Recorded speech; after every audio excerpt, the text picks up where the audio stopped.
Turma, continuando, nós estamos vendo a segunda forma de extinção dos contratos, né, que são relativos aos fatos anteriores ou contemporâneos à celebração dos contratos. Então vimos lá o artigo 166 e 167, que trata da nulidade dos negócios jurídicos. Vimos também o artigo 171, que trata da anulação dos negócios jurídicos, né, dos negócios jurídicos que podem ser anuláveis, né, em razão da incapacidade relativa do agente, do contratante, ou dos defeitos do negócio jurídico, erro, dolo, coação, fraude contra credores, lesão e estado de perigo. Vimos também o defeito do negócio jurídico, que é a simulação. Nesse caso, nós temos uma situação de nulidade. Então, todos esses defeitos ou todas essas situações, elas têm como condão a extinção dos contratos. Por quê? Porque eles macularam, viciaram na própria celebração do contrato a vontade, o consentimento, ou houve uma simulação ou uma fraude contra credores, que seria para prejudicar interesses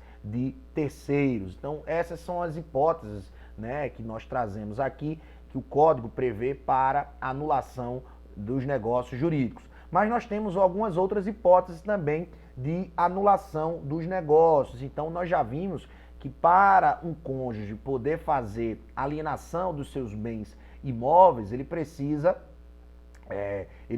da autorização do outro cônjuge. Se não existe essa autorização e mesmo assim ele vende esse bem, por exemplo, ele vende uma casa, um sítio, sem ter autorização do seu marido ou da sua esposa, a outorga marital ou outorga uxória, marital para o homem, uxória para a mulher, se não existir essa autorização e o outro cônjuge fica sabendo, esse outro cônjuge tem até 2 anos depois do fim da dissolução da sociedade conjugal, né, do divórcio, né, com o divórcio, ao fim da dissolução, ao fim da sociedade conjugal. Ele tem 2 anos para fazer a ação para anular aquela venda. Então, é também uma situação de anulação de um negócio jurídico em razão da falta de autorização do cônjuge, da falta da outorga marital, né? Nós temos outro exemplo, o artigo 496 do Código Civil. Quem for estudar sobre compra e venda vai tratar sobre ele.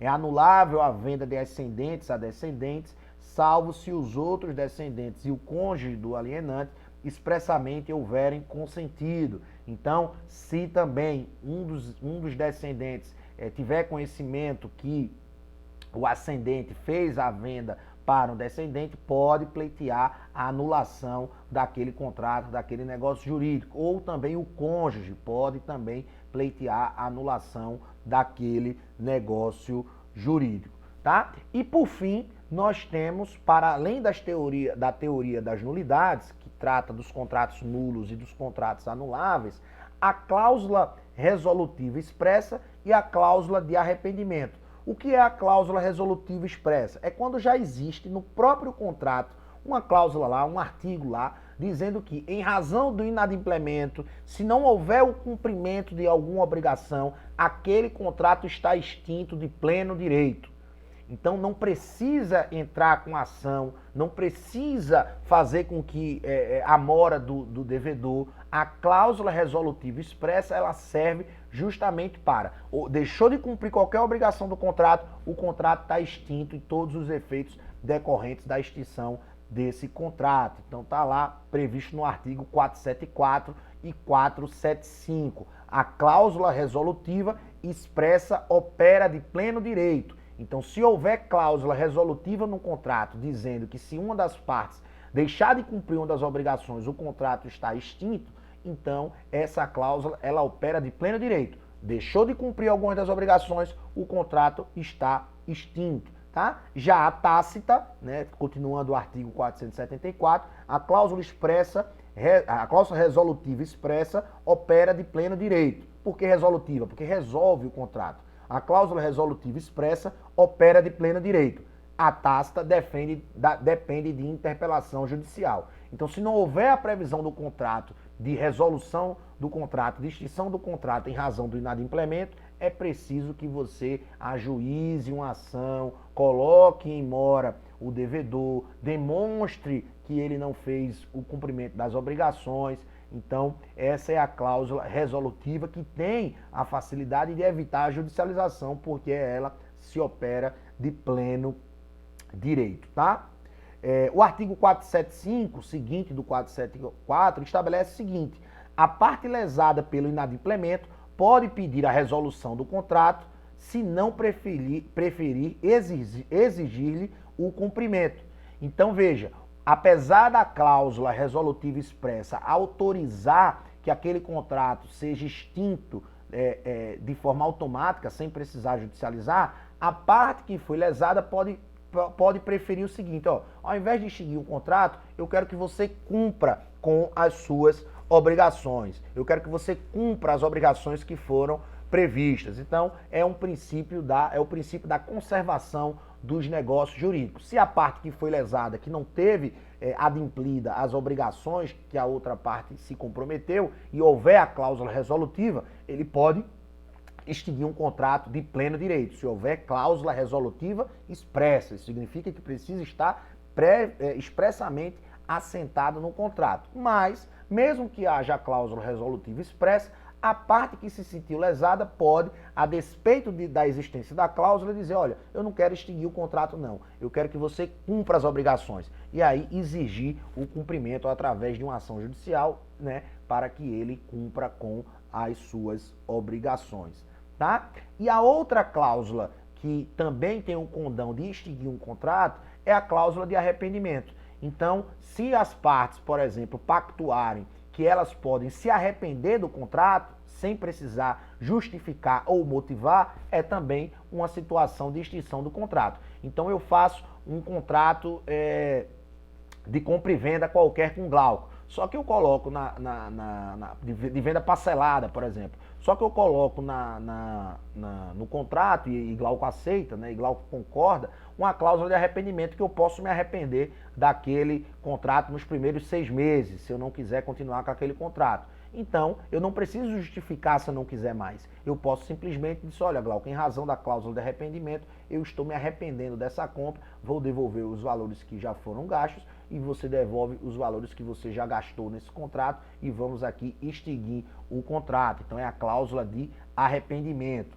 tá? É um direito potestativo. Já disse a vocês que direito potestativo é aquele que não admite oposição. Então, se não admite oposição, ela se opera de pleno direito, sem precisar e sem possibilidade do outro contestar aquele direito seu de arrependimento. Um direito de arrependimento que é muito famoso dentro do nosso ordenamento jurídico é o direito de arrependimento do consumidor.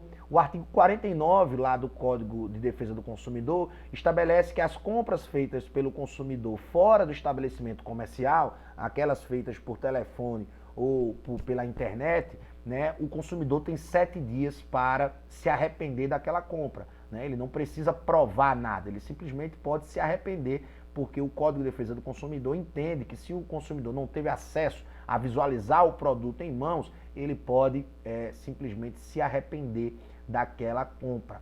Então, gente, nós vimos a primeira forma de extinção dos contratos, que é a extinção por fatos normais, quando há o cumprimento das obrigações, e vimos a segunda forma de extinção dos contratos por fatos anteriores ao contrato ou contemporâneos à celebração dos contratos, que envolve a teoria das nulidades, ou seja, quando os contratos vão ser declarados nulos ou quando os contratos podem ser declarados anuláveis. A diferença de nulidade para anulabilidade é que nulidade tem efeito ex tunc, né?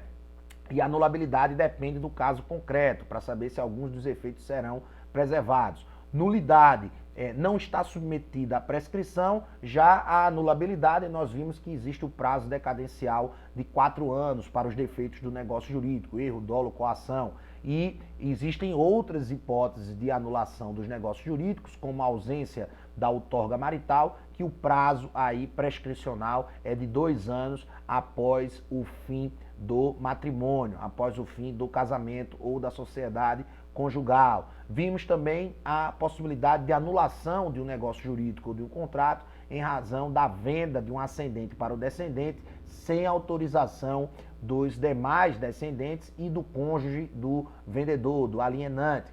E vimos aqui, por fim, a cláusula expressa, a cláusula resolutiva expressa, que se opera de pleno direito, como tem lá no artigo 474, e também a cláusula de arrependimento, que é uma cláusula também convencional, que possibilita a extinção do contrato, tá? Na próxima semana, nós vamos analisar as outras duas formas de extinção. A extinção por fatos posteriores à celebração do contrato, aí nós vamos ver as diferenças de resilição, resolução, denúncia dos contratos e também a extinção por morte. Então, vocês já sabem, o nosso assunto da segunda unidade será a teoria geral dos contratos, aquilo que foi discutido na primeira unidade, a formação dos contratos, os vícios redibitórios, a evicção e esse assunto aqui da extinção dos contratos. Os contratos em espécie, compra e venda, doação, empréstimo, não vai cair na prova, não vai cair na nossa avaliação. Serão objetos dos trabalhos que eu vou aqui